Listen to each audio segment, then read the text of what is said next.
इस वीडियो में हम बात करेंगे जब राहु आपका 7th हाउस में होता है तो वो क्या रिज़ल्ट देता है।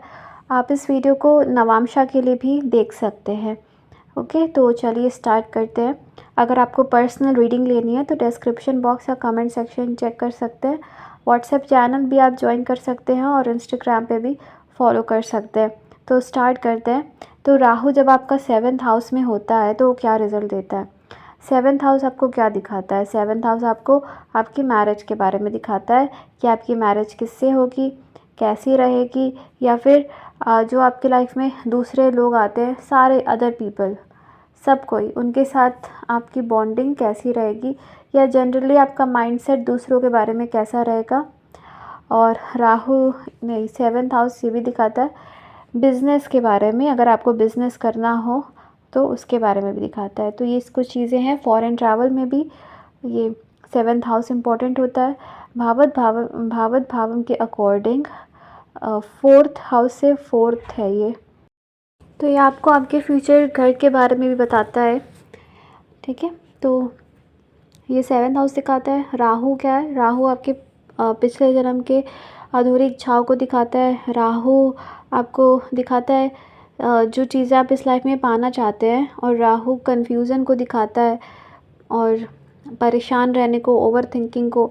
एक मेलेफिक प्लैनेट है, लेकिन आपको ये दुनिया की सारी खुशियाँ दे सकता है, ये चीज़ें दे सकता है जो कोई और प्लैनेट नहीं दे सकता।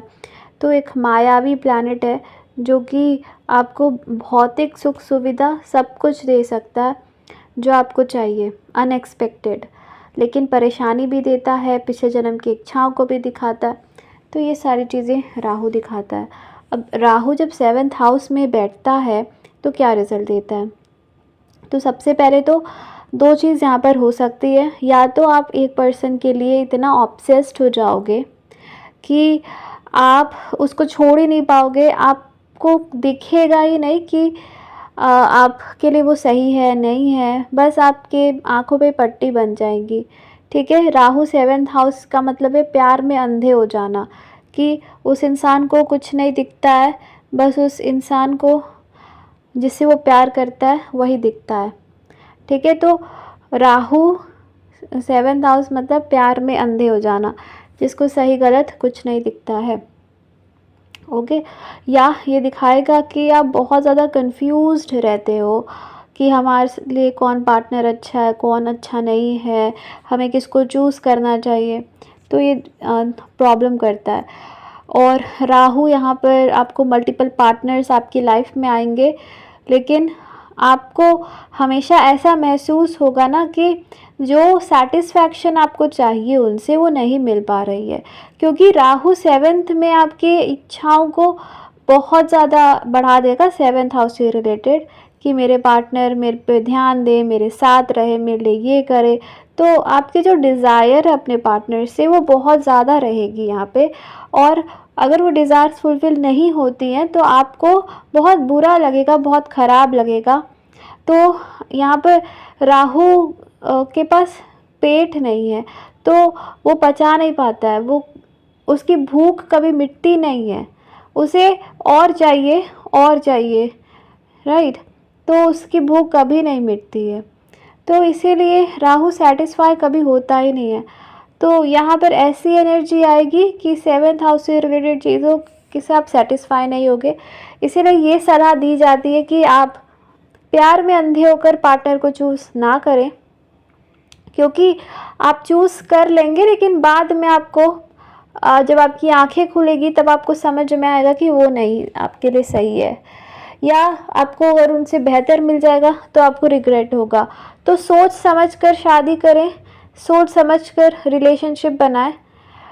प्यार में अंधे होकर या भावनाओं में बहकर अगर आप रिश्ते बनाते हैं तो आपको बाद में बहुत पछताना पड़ सकता है। ठीक है, क्योंकि राहु यहाँ पर इल्यूज़न पैदा करता है। ऐसा पार्टनर खोजें जो कि आपकी जो भी इच्छाएं हैं उसके अकॉर्डिंग हो और वो चीज़ें वो पार्टनर पूरी कर सके। ठीक है, अगर शादी में डिले होती है आपकी, कोई परेशानी नहीं है, लेकिन जल्दबाजी में किसी गलत इंसान के साथ शादी ना करें। और दूसरी चीज़ है कि आप किसी के पीछे ना भागे, कोई इंसान अगर आपसे प्यार करे तो वो भी आपके लिए इक्वल एफर्ट्स डाले। आप किसी के लिए ज़्यादा ना करें कि वो इंसान आप में इंटरेस्टेड ही नहीं है और आप उसके लिए हर चीज़ करे जा रहे हैं। तो वो चीज़ आपको यहाँ पर नहीं करनी है, जिससे आपको डिसअपॉइंटमेंट फेस करना पड़ेगा और गलत इंसान को आप अपनी लाइफ में लेकर आएंगे। राहु यहाँ पे दिखाता है कि पास्ट लाइफ में आप बहुत ज़्यादा आपकी इच्छा थी रिलेशनशिप से रिलेटेड, लेकिन फोकस आपका खुद पर ज़्यादा था। तो पास्ट लाइफ में आपका फोकस खुद पर ज़्यादा था और कहीं ना कहीं आपने अपने पार्टनर के ऊपर इतना ध्यान नहीं दिया था, इग्नोर किया था, या अपने पार्टनर की इच्छाओं को आपने पूरा नहीं किया था। तो वही इसी वजह से 7th हाउस में राहु आपको मिला है। दूसरी चीज़ है कि पास्ट लाइफ में भी आप कहीं ना कहीं रिश्तों के लिए बहुत ज़्यादा ऑब्सेस्ड रहते थे। ये भी वजह होती है कि वही एनर्जी इस लाइफ में कैरी फॉरवर्ड हो गई है। तो जो कुछ भी था पास्ट लाइफ में, लेकिन पिछले जन्म में रिलेशनशिप आपके लिए बहुत महत्वपूर्ण थी, बहुत ज़रूरी थी कहीं ना कहीं। और ये जो 1st हाउस और 7th हाउस है, इन दोनों के बीच में आपकी जो लाइफ है वो स्टक थी बहुत ज़्यादा। ठीक है, तो इस लाइफ में आपको इस चीज़ को बैलेंस करना है, राइट। ये कर्मा आपका ये हो सकता है कि जो रिश्ते हैं वो हमारी लाइफ का एक हिस्सा है, हमारी पूरी ज़िंदगी नहीं है। ठीक है, पूरी ज़िंदगी नहीं है वो हमारी।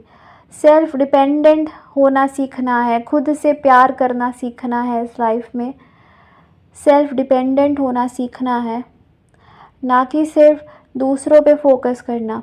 यहाँ पे एक और चीज़ ये दिखाता है कि आपके पास क्या है वो आप नहीं देखते हैं, दूसरों के पास क्या है वो आप देखते हैं।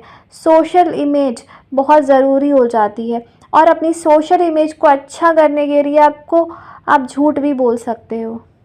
आपको कोई फ़र्क नहीं पड़ेगा कि अगर आप झूठ बोल दो अपनी सोशल इमेज को अच्छा रखने के लिए। तो ये भी एक चीज़ यहाँ पे दिखाता है। दूसरों से बहुत ज़्यादा इन्फ्लुएंस हो जाते हो आप, खुद के पास क्या है वो भूल जाते हो, खुद के पास जो टैलेंट है वो भूल जाते हो।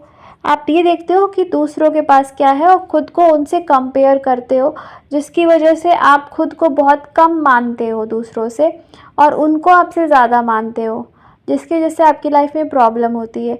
यहाँ पर आपको खुद से प्यार करना, खुद को कम ना समझना, ये सीखना बहुत ज़रूरी है कि आप खुद को किसी से कंपेयर ना करो। आप बेस्ट हो, आपके पास जो है वो अच्छा है। आपको दूसरों के लिए अपने आप को चेंज करने की कोई भी ज़रूरत नहीं है। ठीक है, तो ये आपका एक कर्मा है जो कि आपको इस लाइफ में सीखना बेहद ज़रूरी है। राहु 7th हाउस में आपको फॉरेन पार्टनर दे सकता है और आपकी जो मैरिज है वो दूसरों से अलग होगी। मींस आपकी मैरिज अनकन्वेंशनल तरीके से हो सकती है। अब जिस भी कम्युनिटी से आप बिलोंग करते हो वहाँ पे जैसे मैरिजेस होती है, हो सकता है कि उस तरह से ना हो। ठीक है, फॉरेन स्पाउस अगर आपको चाहिए तो राहु जब 7th में होता है तो उसके चांसेस बहुत बढ़ जाते हैं। या आपकी लव मैरिज होती है, ओके, या सडनली आपकी मैरिज फिक्स हो जाए। आपके जो पार्टनर हो सकते हैं वो लंबे होंगे, पतले होंगे और उनके जो कपड़े पहनने का स्टाइल होगा या जैसे वो उनके फेशियल फीचर्स होंगे वो औरों से डिफरेंट होंगे। मीन्स उनको डिफरेंट रहना पसंद होगा। ठीक है, आपके पार्टनर आपके प्रति बहुत ज़्यादा ऑब्सेस्ड हो सकते हैं और डिफरेंसेस आप दोनों में होंगे। आप ज़्यादा स्पिरिचुअल हो सकते हो, वो ज़्यादा मटेरियलिस्टिक हो सकते हैं, राइट। मैरिज के बाद से आप, अगर ये नवमांशा में होता है तो ऐसे लोग मैरिज के बाद से अपने पार्टनर के ऊपर बहुत ज़्यादा फोकस करने लगते हैं, खुद को भूल जाते हैं। ये चीज़ नहीं करनी है। अगर आप उनके प्रति ऑब्सेस्ड होंगे तो वो आपके प्रति ऑब्सेस्ड नहीं रहेंगे। ठीक है, क्योंकि ये एनर्जी ऐसे ही काम करती है। जब हम किसी चीज़ के पीछे भागते हैं तो वो हमसे और दूर भागती है। तो ये चीज़ यहाँ पर आपको ध्यान देनी है कि पार्टनर के पीछे नहीं भागना है। किसी के पीछे भागने की कोई ज़रूरत ही नहीं है। क्योंकि अगर दूसरा इंसान हमसे प्यार करता होगा तो खुद रहेगा हमारे पास, उसके पीछे भागने की ज़रूरत नहीं है। राहु यहाँ पर ये भी दिखाता है कि पिछले जन्म में आपने अपने पार्टनर को खो दिया था, ओके, और वो खो देने का डर इस लाइफ में कैरी फॉरवर्ड हुआ है, तो इस डर से भी आपको लड़ना है। अब यहाँ पे जो मैं पास्ट लाइफ की स्टोरीज़ बता रही हूँ, ये स्टोरीज़ जो है सबके लिए अलग अलग होगी। आपको देखना है कि कौन सी सिचुएशन आपसे मैच कर रही है पास्ट लाइफ की जो स्टोरीज़ है, क्योंकि सबकी पास्ट लाइफ एक जैसी नहीं होगी, तो इसीलिए तो आपको जो खो देने का डर है उस पे काम करना है। यहाँ पे खो देने का डर काफ़ी ज़्यादा रहता है, पार्टनर मुझे धोखा ना दे दे, मुझे छोड़ के ना चला जाए, मुझे चीट ना कर दे, ये सारा डर बहुत ज़्यादा रहता है। तो इन सब डर से आपको लड़ना है, इसको ख़त्म करना है, क्योंकि ये चीज़ कैरी फॉरवर्ड हुई है और ये इतनी ज़्यादा इंटेंस थी कि आपको राहु 7th हाउस में मिल गया है। राहु अधूरे कर्मों को दिखाता है। तो आपकी जो पास्ट लाइफ थी उसमें रिलेशनशिप्स आपके लिए बहुत ज़्यादा ज़रूरी हिस्सा था, ठीक है। तो ये जो डर है जो आपने कैरी फॉरवर्ड किया है, या जो भी चीज़ें थी जो कैरी फॉरवर्ड हुआ है, उसको क्लियर करना है इस लाइफ में।